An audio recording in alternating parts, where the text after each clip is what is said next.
It's honestly so crazy how fast 2026 is moving. Like, we're already in May, the fifth month of the year, and by time you're hearing this, we're going to be well into the second week. Time is not playing with us. But for some reason, May always does that thing where it wakes something up in me.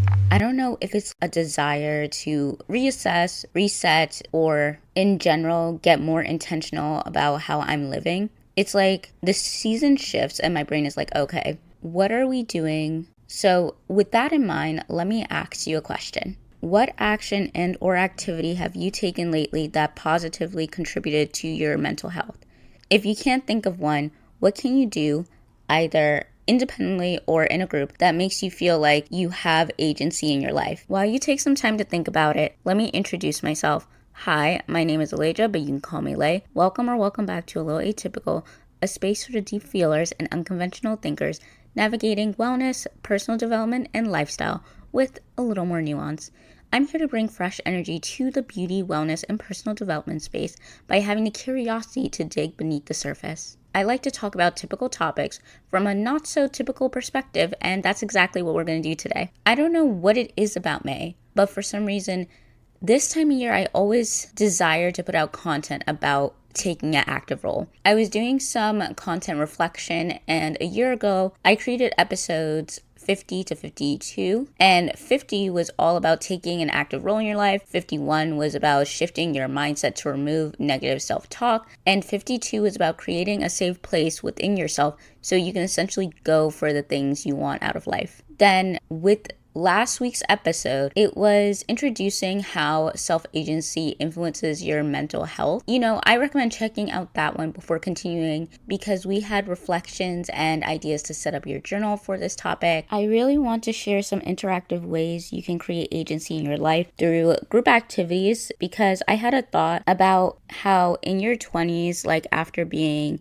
in a school environment, making sure your life goes beyond just working and playing a role in a family, whether it's the family you had growing up or the family you are creating with a partner and maybe extremely loving, community-centric friends, or just following the expected order of life. However, I do want to close out with talking about independent ways of creating agency and other topics that popped up that I think will be important to hear. Before I get into the list, I need you to hear this. You do not need a big group. You do not need perfect plans. You do not even need to be good at the thing that I'm recommending. You just need something you can commit to long enough to build momentum. So with that being said, the first thing I want to mention is Research Club. This is for people who can't just hear a random fact and move on. You're like, but what's the context? Where did that start? Who benefits? What's the history? AKA the people who somehow fall down the rabbit hole, but absolutely loves it there. So I saw this idea in a comment section, and I was like, low key, I would eat this up because I've always wanted to do PowerPoint nights, and this could be fun, especially for my fellow Substack lovers. So my vision for this is swap research tools / platforms and teach each other your little methods. Pick topics that are actually fun, niche, surprising, and honestly, go for the unconventional route. Go for things that on surface is unserious. Give people 4 to 6 weeks to work on one topic so it doesn't feel rushed. And in those 4 to 6 weeks while you're working on a certain topic, you can have like mini debrief sessions where you come up with what you have, a concept, an outline, a few findings, and the group asks questions that also help shape the rest of your research. And also, if you want to, you can record the sessions on like Substack. This is what I brought to the group. These are the questions and the comments they had, and this is how it's inspiring my project even further, because I honestly think that would be like a really cool thing to do. I want to say I know this sounds too nerdy for some people, but like I said, the topics don't have to be strict. It can literally be something like whether or not the United States is a Cancer sun.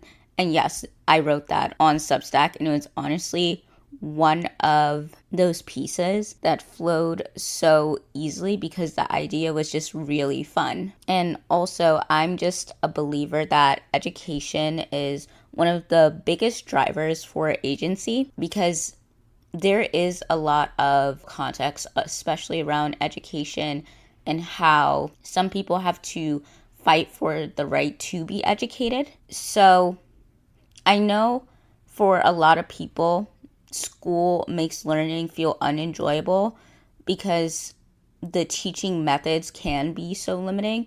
But as we go deeper into a literacy crisis and become more tech dependent, I really think making an effort to learn is one of the most fundamental things we can do. And doing it in environments where the vibe is just to be curious, challenge typical thoughts, and gain new perspectives will change your relationship to learning. Like, you worry less about being quote unquote good, and you focus more on being experimental. And once you focus on being experimental, there is no limit to what you want to try. And there is less of a fear to try new things. Next, of course, I have to go with book club. I know this is an obvious one since I have spoken about it a lot, since this has been my biggest change in 2026 so far. Book club is a classic because it is structured conversation, meaning there is less pressure to socialize for my fellow introverts, a great way to improve your social skills, and gives you something to talk about besides work and maybe like the personal aspects of your life if when you're going through it, it is too much to express those things. And if you're starting one, here are things that matter a lot more than people realize. So I would ask questions like, do you want to have mixed genres, or are y'all a we read one kind of thing group? Meaning, I'm not saying like one from only one author, of course, but reading only like one genre. You can also ask like how much you guys want to read each week, especially if everyone reads at different speeds. Ask how are people even getting the books? Are you choosing books that are extremely like accessible? Are people getting it from like the library, getting audiobooks, buying it themselves, sharing? Like, how are you getting the book? And how are you picking each books, like the next book after reading?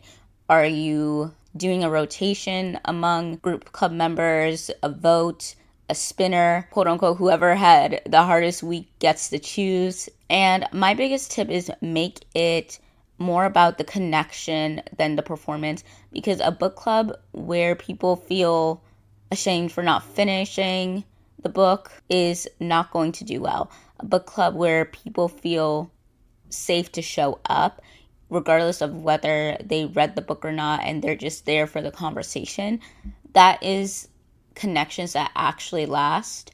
And before I go on, I would like to say that both of these ideas are virtual friendly.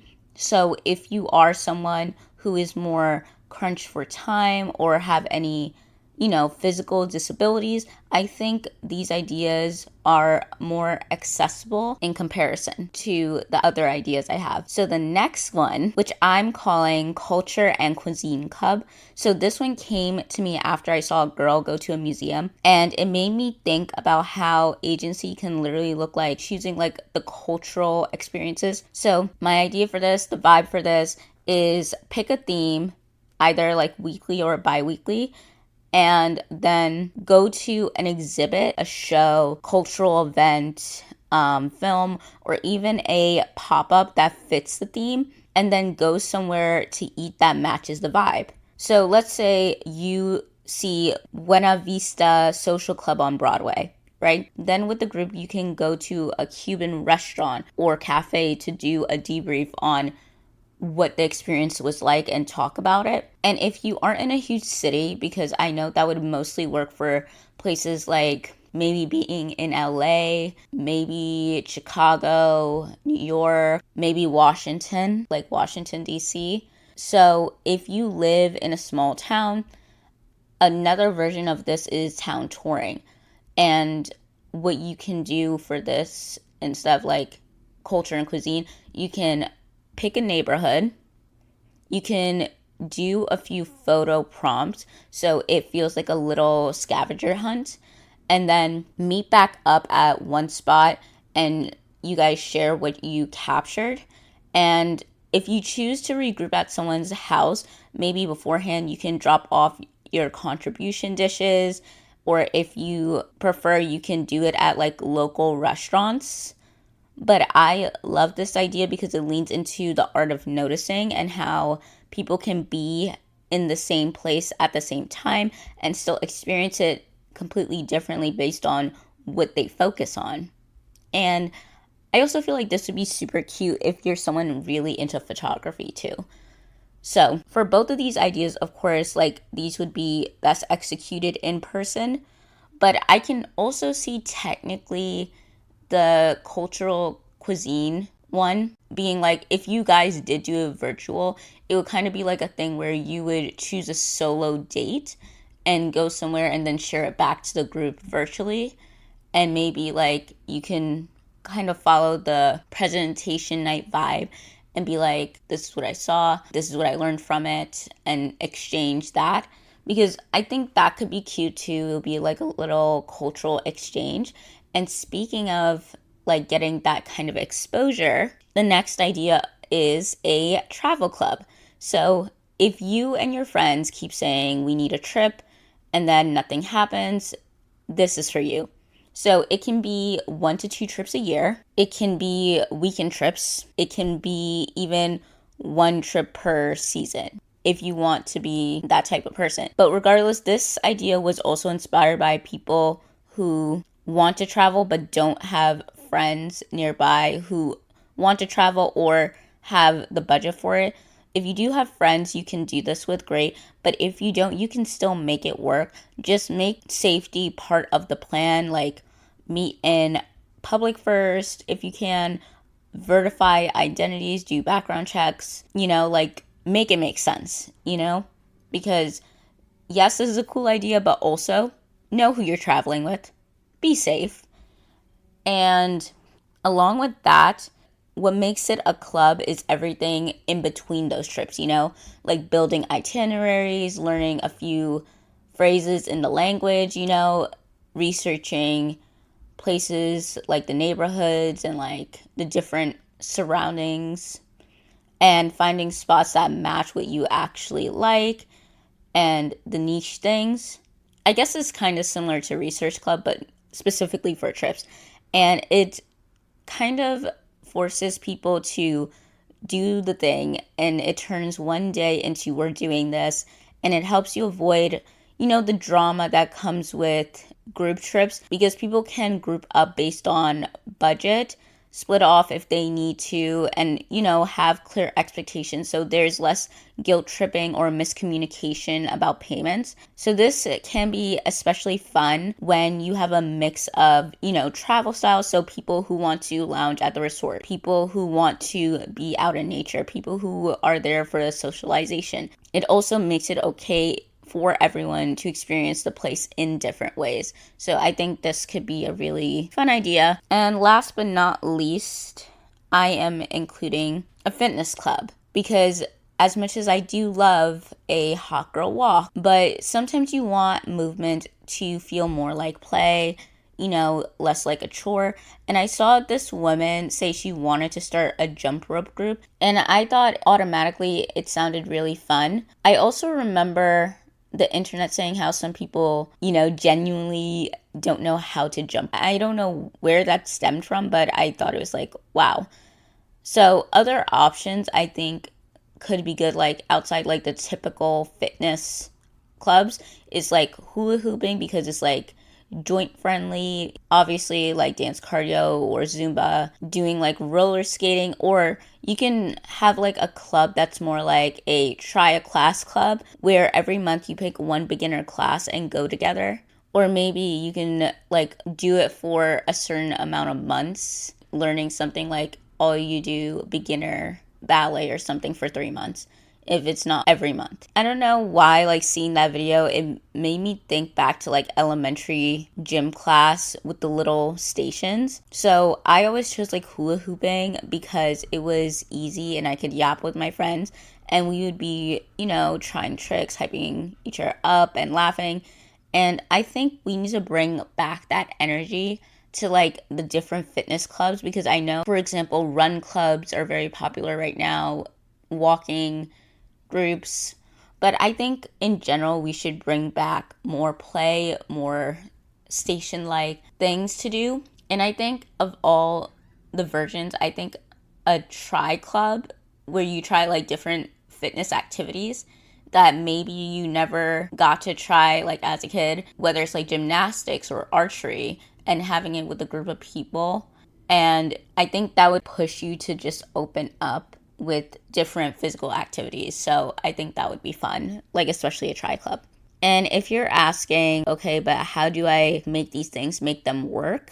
I know it could sound very intimidating to want to start a club if that's not something you're used to. Here are my like little tips that I came up with to keep it simple of starting a club. So the first thing is do a 4-week trial run. It's kind of like pilot season, Then pick a consistent day that you can do things. So like, for example, the book club is Sundays. But if you want to have another club, you can do a Saturday session. Like just choose a day. And if one thing is, if you do a weekday, it is better to do a weekday in the evening because for the most part, many people don't have time during the day. So if you are going to choose a weekday, try evenings. And then I think you can do things like a little more flexible for the weekend. You can also start very small. So like 3 to 6 people is the most ideal amount. And obviously you don't have to do everything alone. You can have like coordinators or have like each member of the club, contribute in a way and see like how to make it work. Because I do think like when you want to start a club, there is a lot of pressure to build a space and to be in that leadership position. But you don't need something that's supposed to be like fun and passionate to feel like you have to do it all alone. The last tip is like you can keep the stakes low because the goal is essentially building momentum and not trying to perfectly curate everything at once, because I do think the more you do it, the more it unfolds. And I think that's the good part about it. Now, those are like my group activities. So now it's time for the solo version, because if you are not in an era in your life where you're, up for the group activities, sometimes you are just rebuilding trust with yourself. Sometimes you are learning how to hear your own voice again. And I can relate to that heavily because I feel like that was 2024 and 2025 for me. So sometimes it does take a while. So a few ways to practice agency independently. I don't know if I talked about this a lot. I probably did, but it's always good to have a little reminder. So the first thing I would say is have a self-nurturing morning routine. So this builds agency because you're choosing your first inputs. So movement, like fueling yourself for a day, the pace of the day, instead of letting the day choose for you. It reminds your body and your mind, like, I can influence how I feel. And sometimes it can reduce agency if it becomes too rigid, perfectionistic, or like a form of punishing. Like if you don't do this, the day is ruined. So make sure you keep it flexible and honestly go back to like the menu vibe, so you can have structure but have flexible structure. Next is create something. So agency comes from making, not just consuming. Creating is like proof you can generate meaning, beauty, solutions with what you have.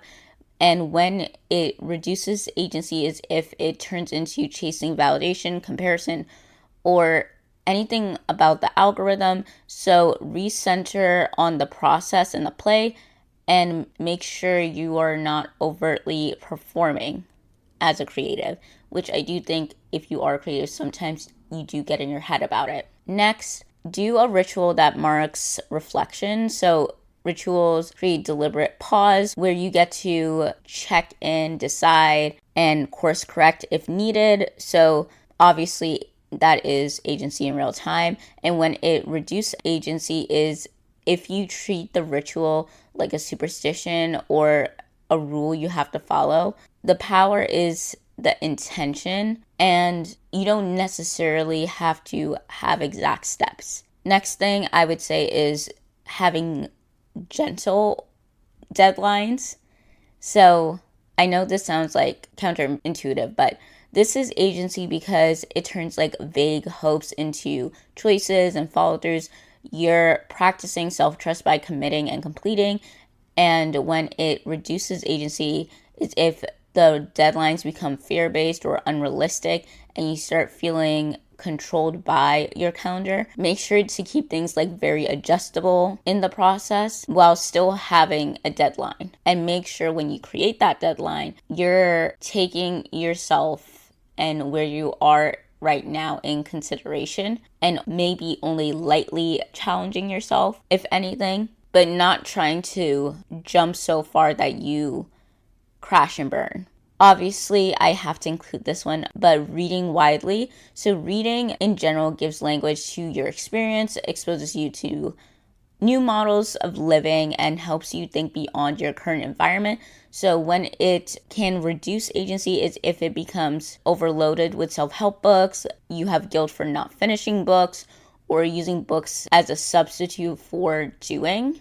So let reading inspire actions, but not replace them. And I say this as someone who does read often as a hobby. And the last but not least, obviously I have to say, is practice noticing. Because noticing is agency because it trains attention.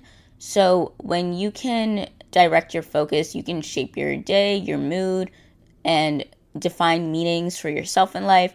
And when it reduces agency is if you fall into toxic positivity behavior or overall denial. Noticing includes noticing the hard things, but knowing how to move through it. So even though today's focus was agency through actions and activities, the first place we have to take action is in our mindset. Because your mindset is the part of you that decides whether you'll even try. And lately, I've been noticing constant defeatist mindset or giving up culture. And I will admit, those terms were used from some of my favorite YouTubers. But if you don't know what they are, it is essentially when people are like, this is hard, therefore I'm not even gonna try. It goes back to what I been like feeling the most this year about, I mean, there are a lot of themes this year. Like with my reading so far, it's been a lot about like morality and the meaning of life and stuff like that. But in other cases, it's about effort. And I've been talking about effort a lot. And that was like the theme of the month for January of 2026. I feel very strongly about effort because I do think it's not necessarily like, I don't associate effort as hard work. That's number one.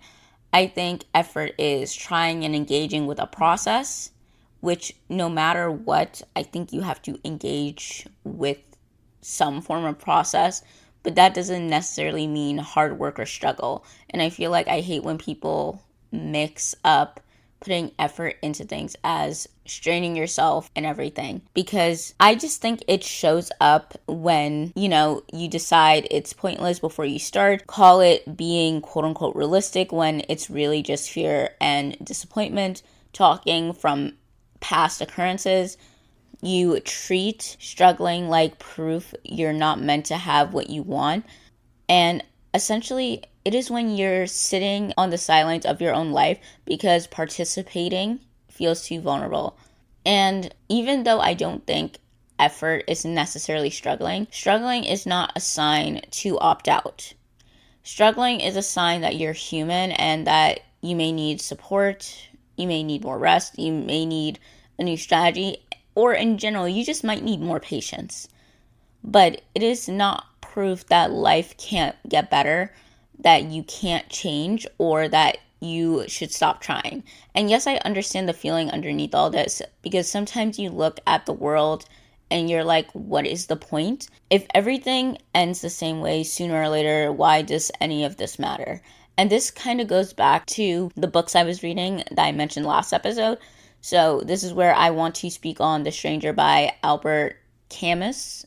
I'm not going to act like I fully understood everything the book was trying to say, because that form of philosophy is newer to me. However, I will share what I got from the book, which is, even if you believe life is meaningless, that thought doesn't have to discourage you. It can be the exact thing that pushes you to create meaning on purpose. Because we were having this discussion in book club about, if you even define everything as meaningless, isn't that essentially giving it a meaning?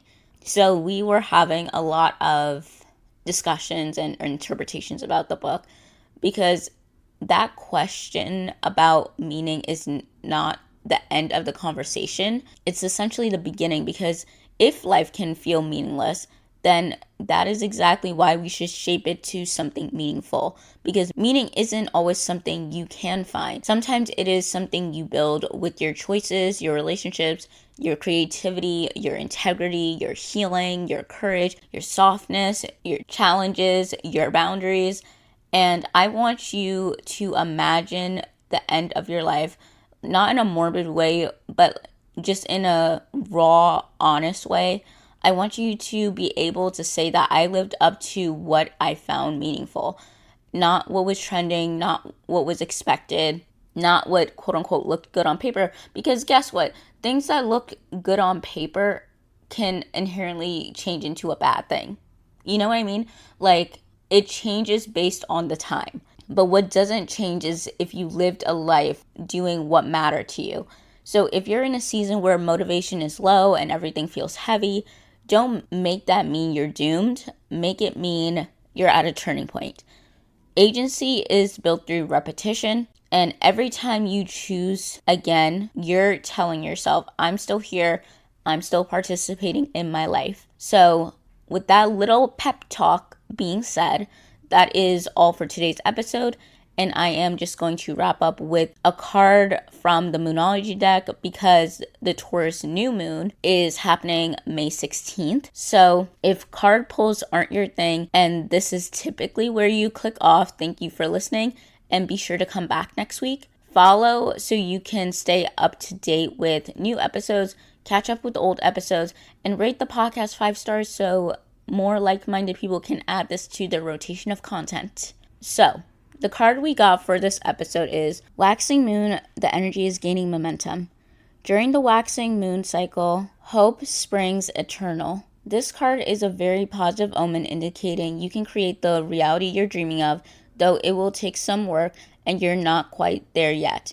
This is a time of energies rising up, emotions are building too. Where do you want to go, and do you believe you can get there? Either you can just keep meditating and focusing on your desired outcome, or you can make the courageous commitment to take more practical steps towards your goals. Whichever you decide, you are most certainly on the right track. Attuned to the moon. I know I'm headed in the right direction. Additional meanings for this card. The situation is full of potential. Your dreams can come true. More effort is yet required. Are you willing to give it? Review your goals and ensure you're still committed. Keep moving forward. The teaching. The waxing cycle is the period of the lunar cycle from new moon to full moon. And during this time, the moon appears to be slightly bigger and rounder every night. This is a very empowered and empowering time, and this is a very promising card. It suggests now is the time to make plans and to act on them, no matter when you actually pull the card. So I think the Waxing Moon card is such a perfect pull for this episode, because it's basically saying the agency you're building now, right now, is working, even if it feels like you're not making progress, quote unquote, fast enough. With the new moon in Taurus on May 16th, I think we're being nudged to collectively focus on slow and steady momentum, so committing to the routines, relationships, and community spaces that actually supports us, and taking one practical step at a time instead of waiting to feel 100% ready. Taurus energy in general is about making it real in the physical world. So this is a keep moving forward moment where consistency matters more than intensity. And you guys know that is the energy I live by. And personally, this new moon would be transiting my 11th house, which honestly explains why I felt so called to talk about clubs and group activities as an adult. This season is really highlighting community, belonging, and, shared goals for me. So make sure to take where the moon is transiting for you into consideration when hearing this message, because maybe that is where you need to have a bit more agency, and maybe one of these activities can help you get there. And that's all for today. Thank you for tuning into today's episode of A Little Atypical. If you found this helpful, don't forget to subscribe and share it with someone who might need to hear this message. Remember, view the description box where you can find important links, such as the one to my website where there is so much more bonus content, and the one to my Substack where you get newsletters and little updates. And of course, I am in progress of bringing some of my website content to Substack. Until next time, have a good day, evening, or night, and stay authentically atypical. Okay, bye.